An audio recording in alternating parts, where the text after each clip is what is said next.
Thank you, Mr. Chairman, for holding this important hearing and for shining a light on efforts to combat the sexual exploitation of children.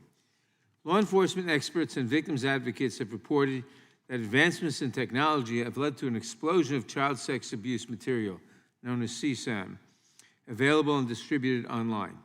Horrific photographs and videos depicting depraved acts against children are now increasingly readily available through virtually every internet-based technology, including social networking platforms, file-sharing sites, gaming devices, and mobile apps. A demand for new and more egregious images and videos drives the market for this material, resulting in the continued abuse and exploitation of children. Since the sexual violence depicted in these images and videos is a record of the victimization and suffering of a child, it is important that law enforcement make the identification of victims of child sexual abuse material a priority.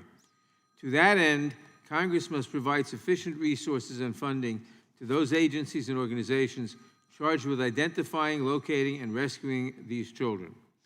The importance of victim identification is multifaceted. To begin with, because child sexual abuse material is tangible evidence of sexual abuse crime, victim identification enables the rescue of a victimized child. Not only are victims removed from harmful environments, but following removal, they can be connected to the services, support, and care they need to heal and rebuild their lives. Victim identification also facilitates justice for victims. Tracing digital footprints back to producers and distributors of the images, as well as perpetrators of the abuse, ensuring that they are prosecuted and held accountable for their crimes. Federal law enforcement agencies, including the Department of Homeland Security and the Department of Justice, combat CSAM cases through targeted enforcement actions, investigative initiatives, and victim assistance programs.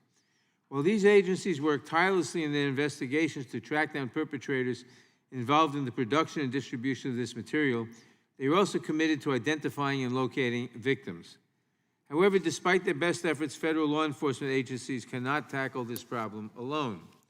The collaborative efforts of federal, local, and state law enforcement agencies, along with private and nonprofit organizations, supported by federal funding and grant programs, are instrumental in identifying and rescuing victims of child sexual abuse material, as well as bringing offenders to justice and providing essential support to victims of sexual exploitation. The 61 Coordinated Internet Crimes Against Children, or ICAC, task forces across the country have been crucial to preventing, investigating, prosecuting, and developing effective responses to Internet crimes against children. Through their comprehensive efforts, the ICAC task forces, which represent over 5,400 local, state, and federal law enforcement and prosecutorial agencies, are making significant strides in identifying and rescuing victims of child sex abuse material. But the growth of the problem continues to outpace the resources available to identify and locate victims, while law enforcement, prosecutors, the tech industry, and other organizations must continually contend with the emergence of new technologies like artificial intelligence, which further complicates their efforts.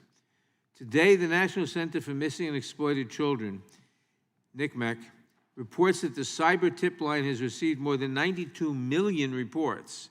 Its child victim identification program has reviewed over 331 million images and videos, reviewing more than 25 million images annually. And while most of the children reflected in the images remain unknown, over 19,300 victims have been identified. We should certainly commend the successes of NCMEC and other law enforcement agencies in identifying and rescuing victims, but we cannot be satisfied while so many CSAM victims remain unidentified. I hope that our discussion today will focus primarily on what Congress can do to help identify more victims, with the goal of reaching all of them.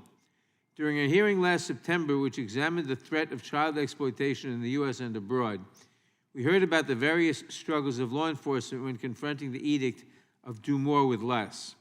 When considering the plight of CSAM victims, this maxim is clearly unacceptable.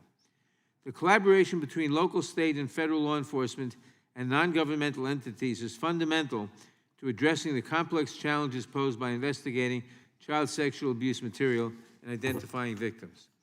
It is our duty to fully support each of these entities and to ensure that they have the resources they need to accomplish their various missions, which undoubtedly should be centered around victim identification.